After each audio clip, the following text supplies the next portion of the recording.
Hello everyone, it is Joe here from OmniPoke, the channel that brings you guys everything Pokemon. Today we are going to be looking at the Kiawe deck that now has a few new tricks up its sleeve from the Ultra Prism set. It's a deck that's been doing pretty well lately. It's been getting a few top 32s here and there, and seems to be the current way that most people are choosing to play the fire decks right now. People have moved away from a more traditional Volk list. I know Gustavo Wada still played a old-fashioned list in Collinsville, but I think the majority of people are moving towards a Kiawe build, and we found things like Wobbuffet to go into this deck to try and improve your matchups against the likes of Glaceon as well as Zoroark as well. So it's a pretty interesting deck, and I feel like it does have some power behind it because the results are proving that at the very least. So it's a pretty straightforward deck. We all know what it tries to do. It is very linear in its fashion, trying to race using big one-hit KO style attacks every single turn to just out-trade the opponent, and that is what the deck's all about. So let's look at our main attacker first of all. Ho-Oh GX is a 190 HP basic fire type, which is very good. It additionally has resistance to fighting, which is a contributing factor into this card's success, because Buzzwole is very popular. It really does force Buzzwole to commit fully to take knockouts on the Ho-Oh, so that's very good for you. Lightning weakness is a little bit awkward because Tapu Koko is still being played in a handful of Zoroark variants as well as a few other decks out there. But we ignore that because we go for big one-hit KOs on the Zoroarks themselves or other two-prize Pokemon. That is the intention with this deck.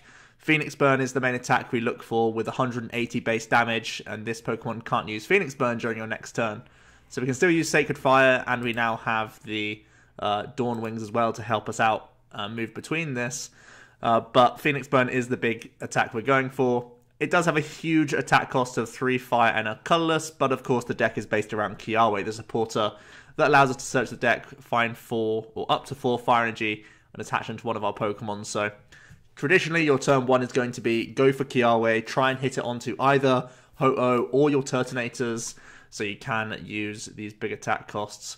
You also have the Sacred Fire attack as well, which does for a fire and 2 colorless 50 to one of your opponent's Pokemon.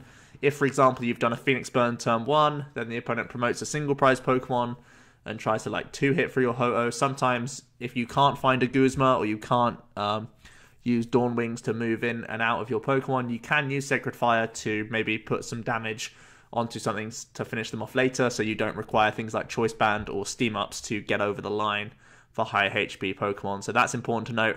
And bear in mind that if there is a lower HP Pokemon in the active on turn 2, when you've done a Kiawe on turn 1, you can Steam Up and just use Sacred Fire in the active to take single prizes without having to spend your Phoenix Burn, so you can chill in the active quite comfortably. So it's still a nice follow-up attack that you can use at times.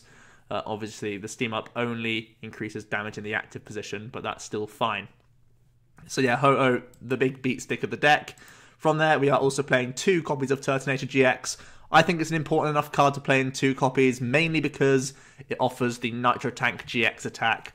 Attaching 5 fire energy from your discard pile to your Pokemon in any way that you like is huge reload. Typically, we go for Kiawe, big one-hit KO. Nitro Tank, big one-hit KO.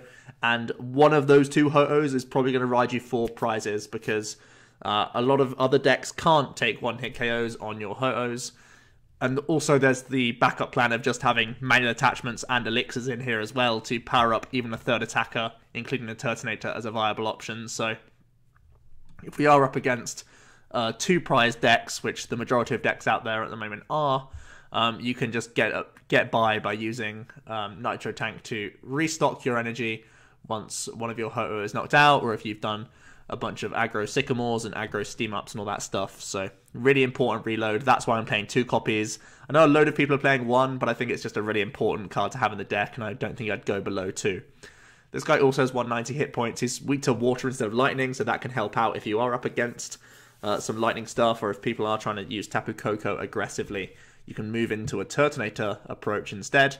Bright Flame, not quite as powerful as the Phoenix Burn, but does cost 1 less energy, which is a big factor for you. And it forces you to discard 2 fire energy from this Pokemon. So again, pretty awkward. Usually it's a one-time deal that you go for a big Bright Flame, then into Nitro Tank, or Nitro Tank into Bright Flame, whichever one works out for you in the game. But it's a good way to take 2 more prizes. Again, we have Steam Ups and we have Choice Band to get over the line with this card, so that's very good. Shell Trap, rarely used in this deck because you typically want to be doing big damage, but it does deal 20, and if the opponent's Pokemon attacks into it, they take 8 damage counters. So rare that you'll go for this just because you want to be going for big blow-up attacks instead with this archetype, but it's something to bear in mind. From there, the final fire type we have is, of course, Volcanion EX. With that Steam Up ability, once during a turn, you may discard a fire from hand. If you do, your basic fire Pokemon's attacks do 30 more. So with 1 Steam Up, we can hit 210, which is a magical number for a bunch of Stage 1 GX Pokemon. Or alternatively, we could hit the Choice Band, so we have lots of outs to get the one-hit KOs. And additionally, if there's some big Stage 2s out there, we can do Steam Up in combination with Choice Band for big one-hits as well. He can also attack. Volcanic Heat has similar text to the Phoenix Burn, but Volcanion can't attack at all. And it just does 130. Again, his own Steam Ups and Choice Band can get into one-hit KOs as well. So our main attacker is 4 energy, and Turtonator and Volk as the secondary attackers all require 3 energy. That's why you can see that on the strength of this deck, we have a lot of energy acceleration, and that's really required because of the amount of energy that we use in this deck. Kiawe is the main reason behind that. Search your deck for up to 4 fire energy, attach them to one of your Pokemon, shuffle your deck, and end your turn. So yeah, relying on Nitro Tank and Kiawe, as well as the elixirs that we're playing to fuel these attack costs throughout the game. Some of the new one-offs that are going into this deck that previously haven't been is the Dawnwing's Necrozma GX from Ultra Prism. 180 HP, Psychic type that's weak to Dark is a big downside for this card, so be very careful if you are going to play it down against Zoroark. In general, you probably won't put it down against Zoro, but sometimes you still can if you want to have a Wobbuffet in the active. It provides the great ability Invasion. Once during a turn, if this Pokemon is on your bench, you may switch it with your active. So, just like with Keldeo having Rush In Retreat, we can use Invasion and Retreat to then reset Phoenix Burn and Volcanic Heat as well, and even move out of a Turtonator if you've just used a Bright Flame. Which means Choice Bands can be on the things that they're meant to be, and we don't have to worry about float stoning things like Ho-Ohs and Volks, which previously, before the Dawnwings came out, you would have to do. So bear that in mind. Invasion really does help this deck out, and can give you some good flexibility so that you can chain your attacks and make sure you can be one-hit KOing the most important things on the board. It also allows us to play Wobbuffet, which is a big deal. Bide Barricade, obviously very, very frustrating for a bunch of abilities out there. There's Magnezone, there's Bulu, there's, of course, Trade is the big one. And there's even things like Abyssal Hand and Lycanroc as well with Bloodthirsty Eyes. So many things that you're shutting off with Wobbuffet being in the active. And that's what you get, really, when you can use Kiawe on certain terms. Even in the mid-game, you can get away with it now because we're going to shove a Wobbuffet in the active and hopefully make it more difficult for your opponent to trade into Guzmas if it's a Zoroark deck, or use Bloodthirsty Eyes, or basically find the outs to getting a big Guzma play on you. So you're going to try and have the Wobbuffet in the active to slow down the opponent in many cases. So this really does help out against the Zoro variants, and is also very good against Glaceon as well, because of course Glaceon turns off Lele, which means we have far fewer outs to get Kiawe early on in the game. But if you have the Wob, you can shove that active, then use your Lele, then find Kiawe, and still use that against Glaceon. So the Wobbuffet as a one-of is very useful. I don't feel like we need more, even though it's not a high chance of us starting with it, because we do play Nest Balls and a decent count of Float Stones. We can get into it in the matchups that we need to, and he can really help the deck out a lot as well. Give a good defensive side to this deck that it hasn't previously had, which is very cool. From there, we're still playing Oranguru. I think it's important, even with Wob. I find this way better than Scorched Earth. I've tried both. Scorched Earth takes up a lot of slots for me, so I'd rather just play Oranguru. The only downside of doing this is that we have no outs to parallel in this deck, or far fewer outs to parallel, which is somewhat of a downside, but overall I think Oranguru is just much cleaner, and the list looks a lot nicer when you're not playing Scorched Earth, especially because Fire Energies are usually committed to other things. You want them to be Steam Ups, or you want them to be a manual attachment every single turn. I found it quite painful having to use it for Scorched Earth, so overall I'm preferring Oranguru. This also gives us an out against Baby Hooper as well for mill decks. Attacking with Psychic is terrible, obviously, but it's something, and it's something that the other Volk decks won't have. If you're playing the Scorched Earth build, you won't have any attacker in your deck at all that can deal with a Baby Hooper, so you can Kiawe onto Oranguru and just start smacking for 60 each turn against the mill decks, so that's something to bear in mind as well. Not the best option, but it's something that you have at the very least. Onto the items, very simple stuff. 2 copies of Nest Ball so that we can get into Kiawe targets, most importantly. And it can also fish out the one-ofs as well that we play, so very versatile card.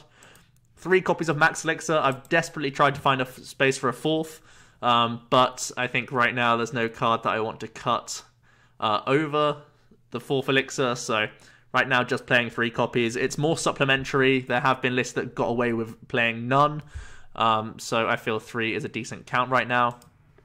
4 copies of Ultra Ball, great for lowering the hand size so that we can get Instruct draws. Obviously huge for getting Lele turn 1 for Kiawe odds. And just in general, it's a really nice thinning card because we are going so aggressively with this deck in the early game that you want to thin every bad card from your deck so that when you get end by your opponents, you draw into only the good stuff. So Ultra Ball, very important card. 2 copies of N. I've mentioned how aggressive we are, so we don't want to have too many of these. Instead, we're going to have high accounts of the Cynthia that we're playing 3 of. Shuffle, draw 6, still very nice. And maxing out on Sycamore. Dump and draw, still very powerful for a deck as aggressive as this. It can also throw Pharynges into the bin. If we don't have options for turn 1 Kiawe, sometimes turn 1 Nitro Tank is a play that we can go for.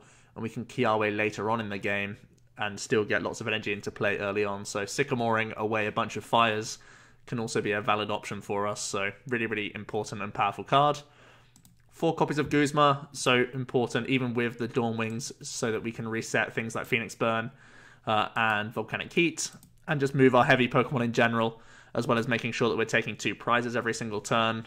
This is always going to be a 4 of.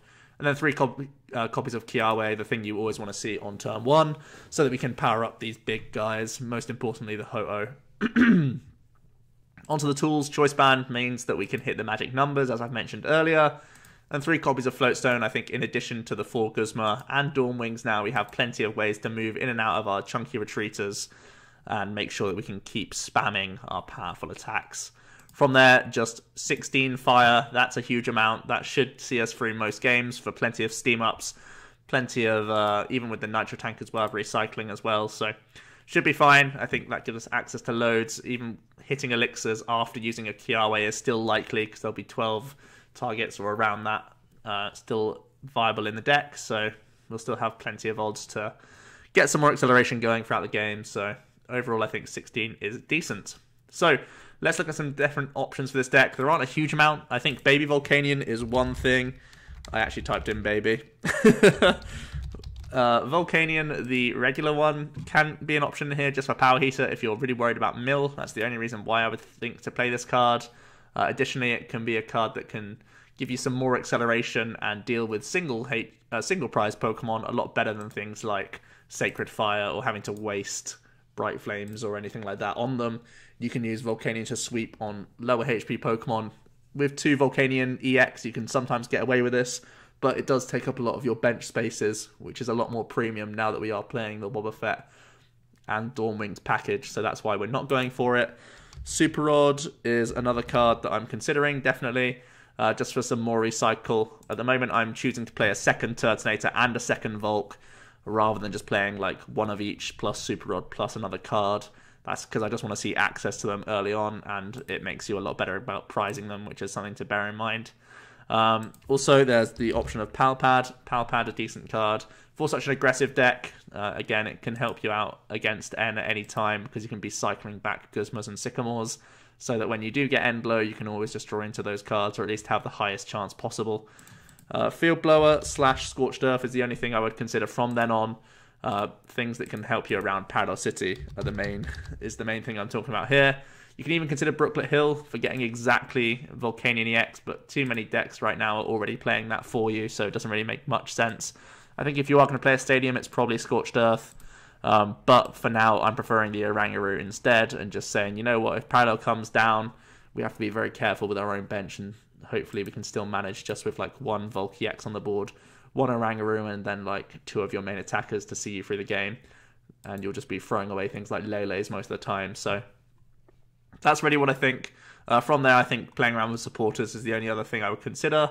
Right now, I think everything else is pretty safe. Maybe something like Escape Rope is the only other card I would try tinkering around with, and maybe floating or changing your Floatstone count around, but that's really about it.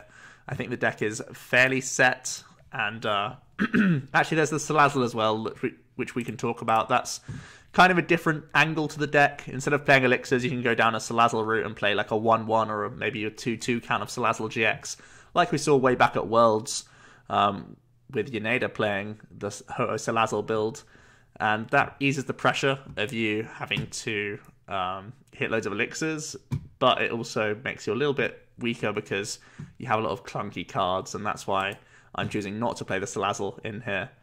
But we'll see how this goes. We have got the turn 1 Kiawe, which looks pretty nice. Okay, that was Tordereklev. And he didn't want to play for some reason. Okay, maybe keeping his deck secret for the next tournament. That's fair enough. Can't blame him. Let's carry on and see if we can get into a real game here. Keeping his deck secret from me. From you guys. So sad. Okay, let's get into another game. Hopefully. This is one of those decks that people do concede to on the ladder quite a bit, just because they see a Kiawe turn 1 and they're like, oh goddamn, let's just leave. So hopefully we get a full game in, but we'll see.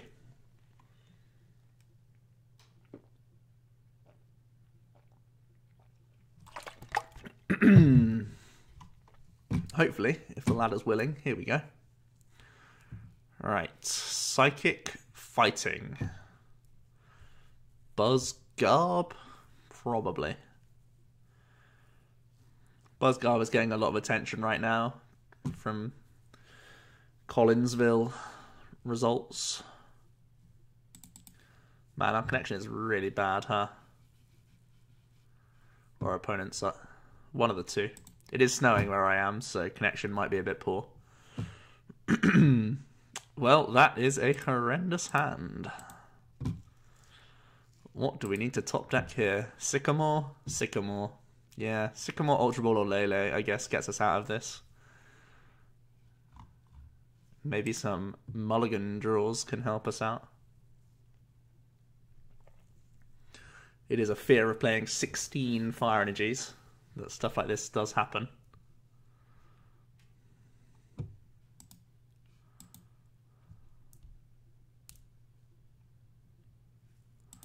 Right, let's have one draw. That's Oranguru. We'll hold it for now, just because we're going first anyway.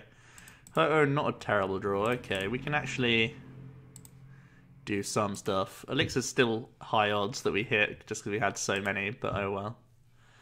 That whiffs. We can't get the Instruct off, but we can move our Dawn Wings and just pass it over.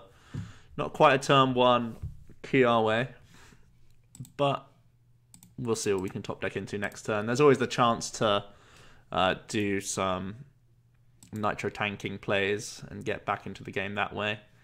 I think we naturally have a decent matchup against this just because the Buzzgarb variant can't really slow us down too much with resistance and all that jazz. They've also commit their turn 1 attachment to a Lele, and they've already got rid of 1 Elixir, so... Ooh, Ultra Ball is a huge draw for us. We want... Do we just want Kiawe? We probably don't. I think it's better just to grab a turtle here. It's best to grab a Lele here. Let's not be too crazy. Instruct for 1. What do we think? Pre-Sycamore, I guess.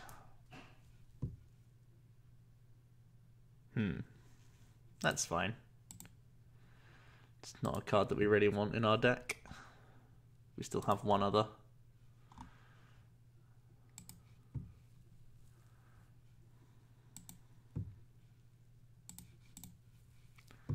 Gonna toss away more fire just to fuel the nitro tank, which we did actually draw into. We can discard more energy, but it doesn't sound great. We're gonna Nest Ball. Gonna grab ourselves another or 1 Volcanion, I think. Could just grab a second Ho-Oh. How many choice bands are in deck? 2. But I have to imagine that Garb will be powered up.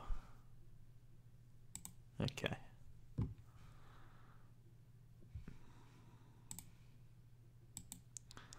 If we're not nitro tanking, what are we doing this turn?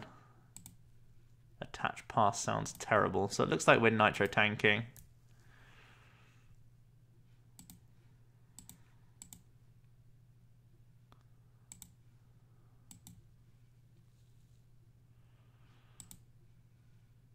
Oh, we have our third choice band in our hand. What am I talking about?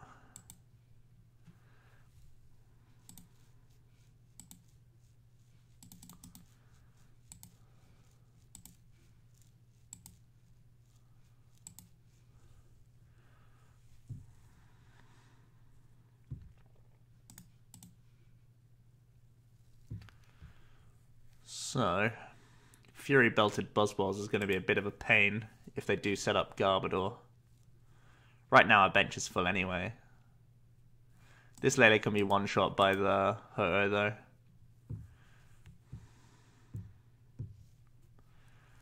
And that's exactly what we're going to go for this turn. Invasion means we can use our Elixir. That works out well for us. And let's use the Cynthia.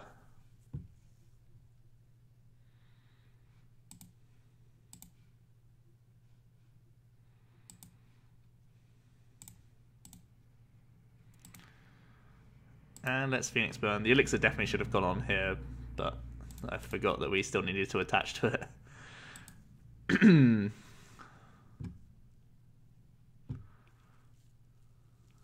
So, there's Garbodor. There's a strong energy. There's an Elixir. Sycamore? Yeah.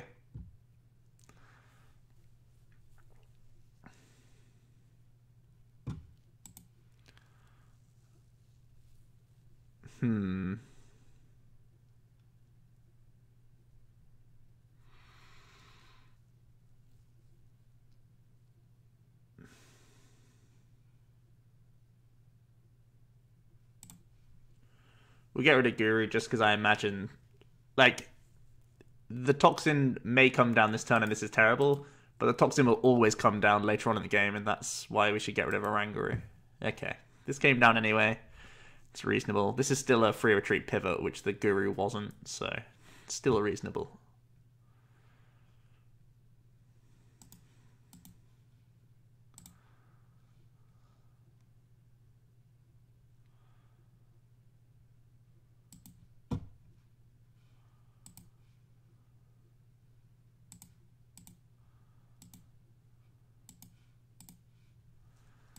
Let's just do the old Guzma thing. Take 2 more prize cards.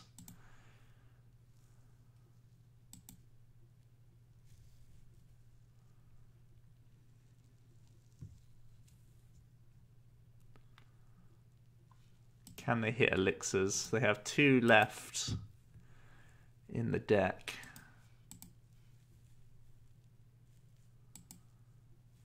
Floatstone is their other trubbish. Another Buzzwole comes down. That's potentially game losing for them putting it down without a Fighting Fury belt.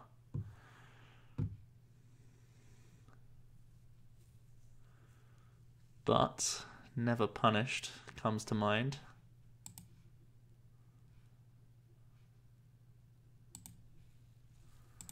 Let's attach this. Do this. Playing End sounds terrible, so we'll just Sacred Fire the active. Set this up quite nicely for the turtle.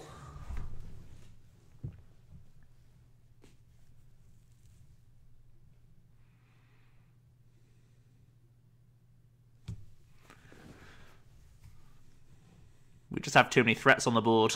That's the problem that they're facing.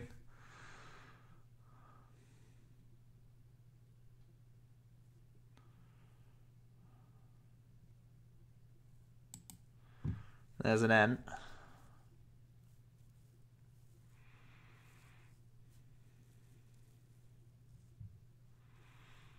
That went quite well. And the absorption, but that doesn't save them. They're dead. They're dead on board. Whoops.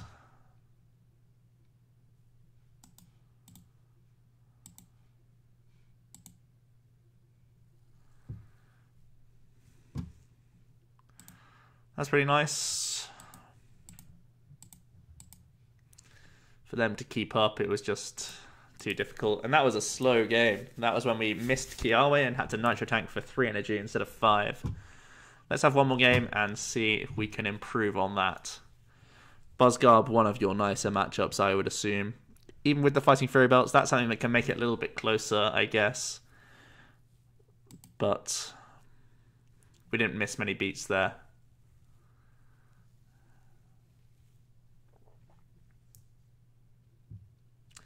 Psychic Colorless.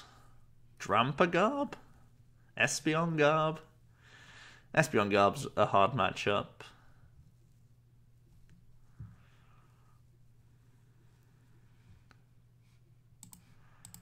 Everyone's tired of facing Zoroark, so they're just playing Garb stuff. I guess. This could be wrong. We'll see a mulligan now and see what's up. Parallels. Yeah, probably probably Espeon. Drampa's probably playing Potown to activate Berserk. I just don't know anymore. Let's take 2 mulligans.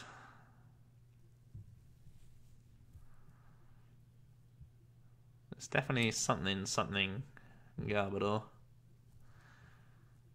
Espeon. I'm assuming there's going to be a EV popping out here. Yeah.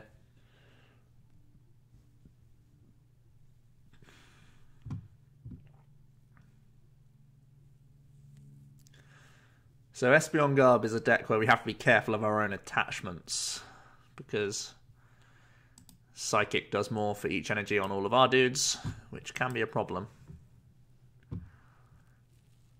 But at the same time, Hoto is the only thing that can one-hit KO this.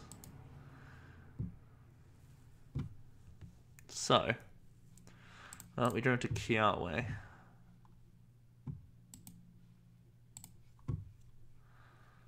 Which means the answer here is to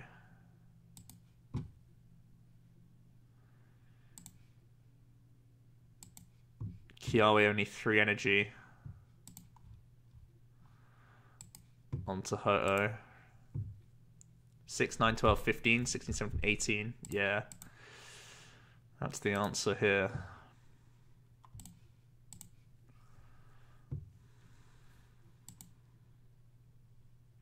So we'll attach, and we'll just Kiawe. Only 3 energy. If we were to do all 4, 6, 9, 12, 15, 18, 21. In theory, they could go DC Choice Band Guzma.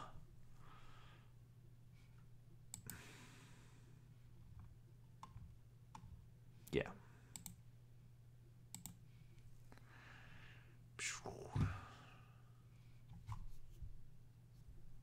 This way, they have those 3 cards, they still just do 180. Which is still really gross and very strong, but not game losing. Looks like they just have to attach a Psychic and they're going to try and confuse us, it looks like.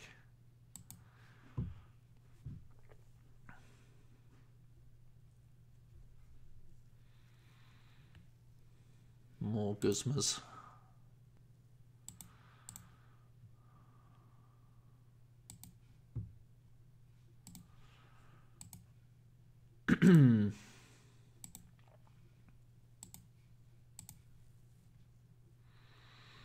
Dealing with Garbodor. Sounds pretty bad. I think I might actually be doing a Shell Trap turn here.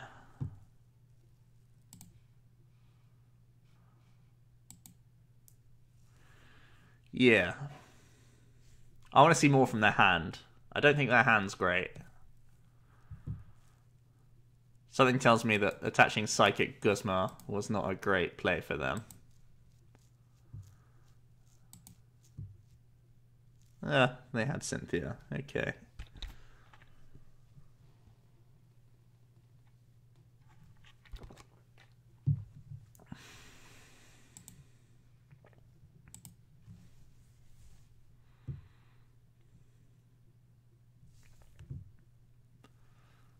Looks like they're going to pay a retreat. And do the little confusion thing again.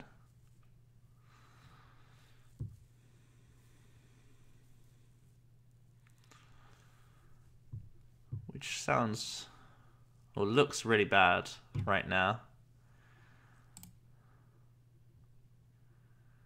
We have 3 float stones that we can hit off of this. Let's try our best. The alternative was just a Guzma. Okay.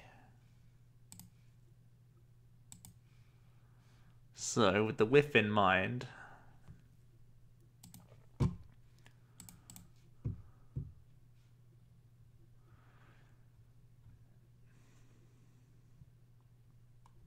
how bad is just using invasion here to protect the turtle? Sounds good.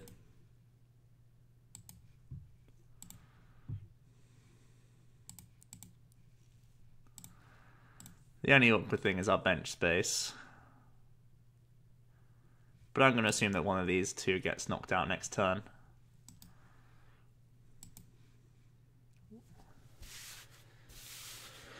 Okay, Floatstone finally onto Garbodor. Are they going to go for a divide play? They're going to play an N.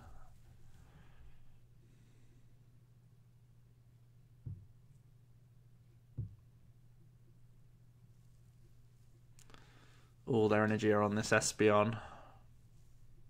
We have to deal with it. Yeah, they're going to go for divide. Set up the Ho-Oh. Maybe set up both.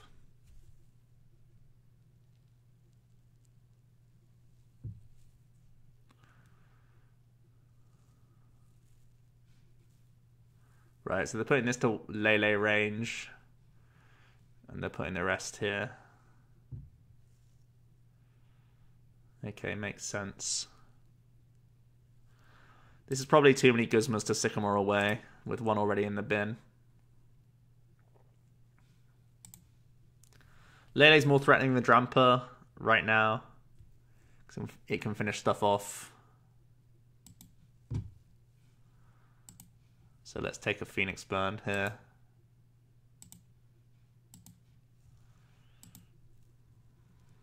Start doing some stuff. Better to attack with a Ho-Oh than the Turtle, because if we attack with Turtle, we have to remove energy from ourselves, then they can Guzma the Ho-Oh, then we're left with nothing. We're left with a Nitro Tank turn, which is really, really slow. So, they're going to slap an N our way.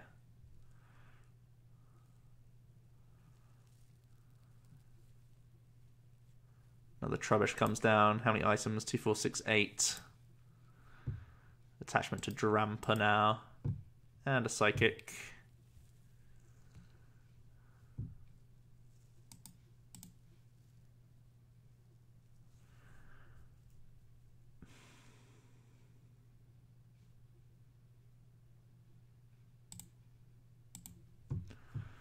So, we have Lele as our follow-up Beat Stick right now.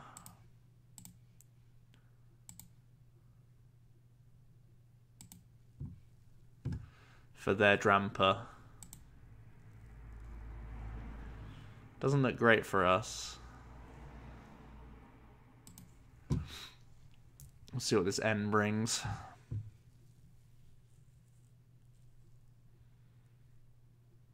Well, it's a means of reloading next turn, maybe.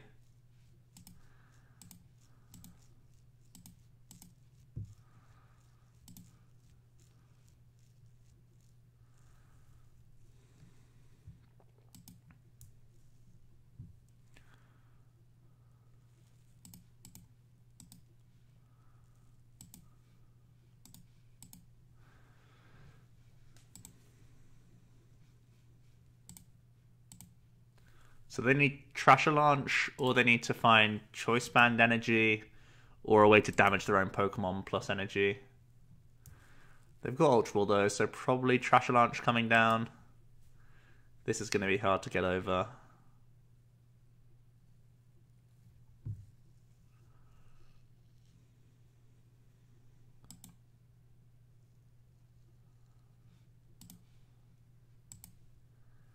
Definitely going to be rough. 6 Psychic Energy gone. There's Choice Band, so Choice Band Energy also works, but it does put a 2-prize Pokemon in the way. There's the Super Rod, getting some of those energies back. Oh, maybe they don't have it. Okay, Righteous Edge.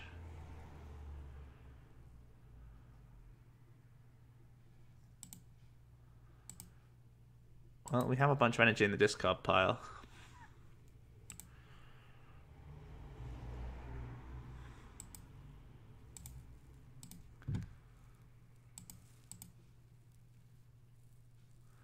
So, it's probably a good indicator to Nitro Tank a Ho-Oh.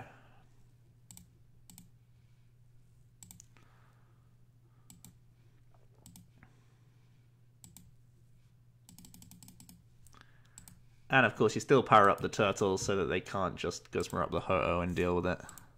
Not that his deck really can at this point, but spread your threats. It means we can retreat the turtle for whatever reason.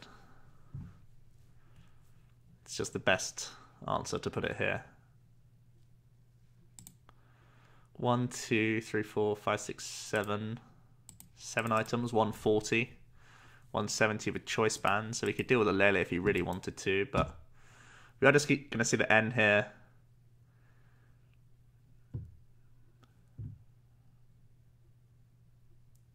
Here comes the Trash Launch. They had to pay retreat on the Drampa, which is a bit painful for them. We got into Sycamore, which is nice. Not Guzma though, so not game. Ultra Ball doesn't change that because Garbodor's up.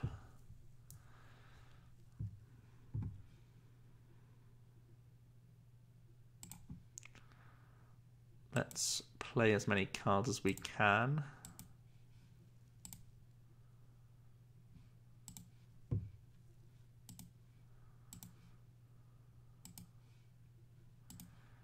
And we got to spend a Phoenix Burn here. But we're getting their main attacker off the board, which is good.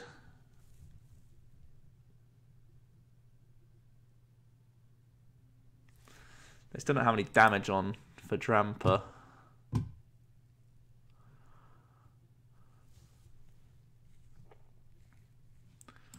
They probably need to get another Espeon GX this turn and go for a confusion play. Then we retreat, go with Lele attack, plus the Sycamore probably. Well, there's Espeon, okay. Sycamore from then, so it's not an N, but we don't have Guzma. Still draw into Guzma. 2 down. Let's see. Choice Band is not Guzma. How many floats do we have left? Potentially 2. Attachment has to be Lele. This goes on to Lele.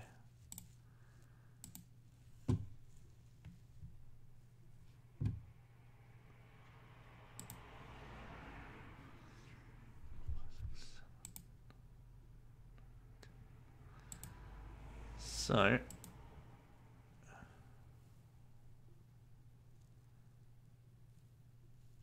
we just have to hope that there's no trash coming down next turn, really. I think we're a little behind. We basically need to Guzma that turn.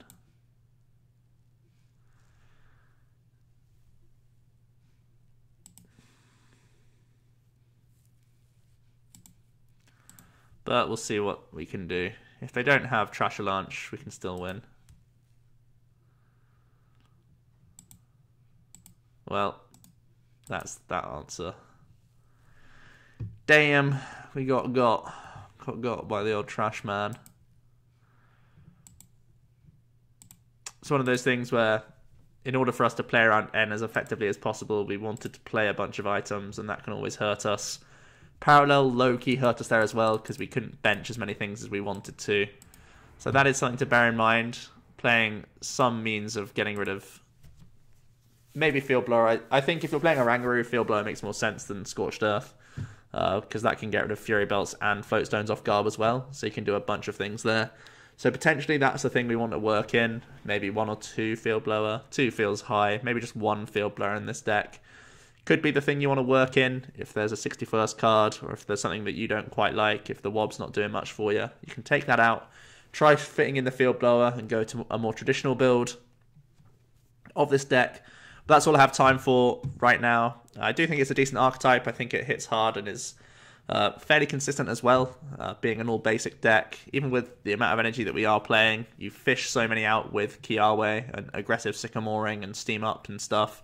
So that is going to be it for today, guys. We'll be back tomorrow with Buzzgarb. I was meant to do Buzzgarb today, but after like 3 hours of testing, I wasn't convinced with my list. So hopefully we can get that spot on before we do a recording. I thought I'd just stick to good old Kiawe because it's simple and effective. And that's pretty much the name of the game. So do leave a like to this video if you did. Subscribe to the channel if you haven't already. For now, though, it has been Joe from OmniPoke, and I'll be seeing you guys next time. Cheers.